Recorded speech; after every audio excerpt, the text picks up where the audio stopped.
Uwi na. Uwi na tayo. Parang oras na, alas 8 na. Alas 8 na ba?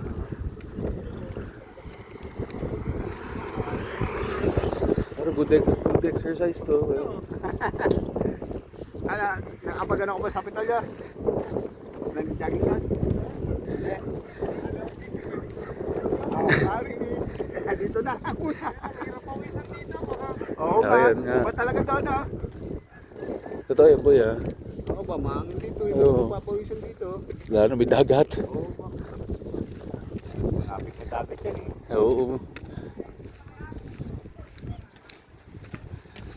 Hoy! Opo. Sarap dito ba? Mga dating hindi ka pagpapawisan talaga dyan. Wala pa araw. Solid.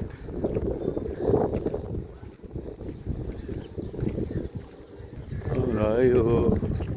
Aso. You know. Kuya. Saan gawin natin? Ha? Saan gawin natin?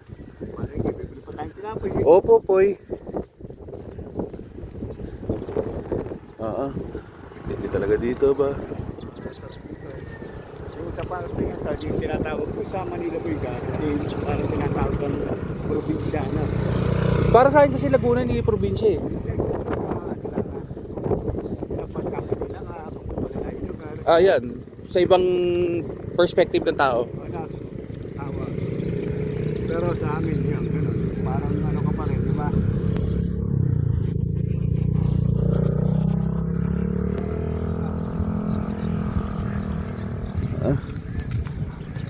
Lawak talaga dito ba? Ito palang hektarya na to eh. Patayuan to ng Pananiman. pananiman na solid. Ano talaga sa totoo lang, mas masarap tumira dito kaso nga malapit sa dagat. Which is magbabaha din eh. Kasi alam mo, malapit sila sa dagat tapos mahangin pa. Masarap pa simoy ng hangin. Sa solid.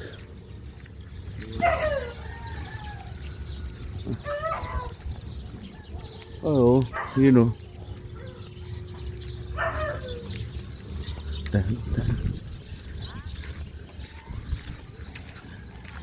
Solid, ang hangin pa rin. Hangin pa rin na ba? Yan. Ayun. Mga tropa. Wawa. Ha?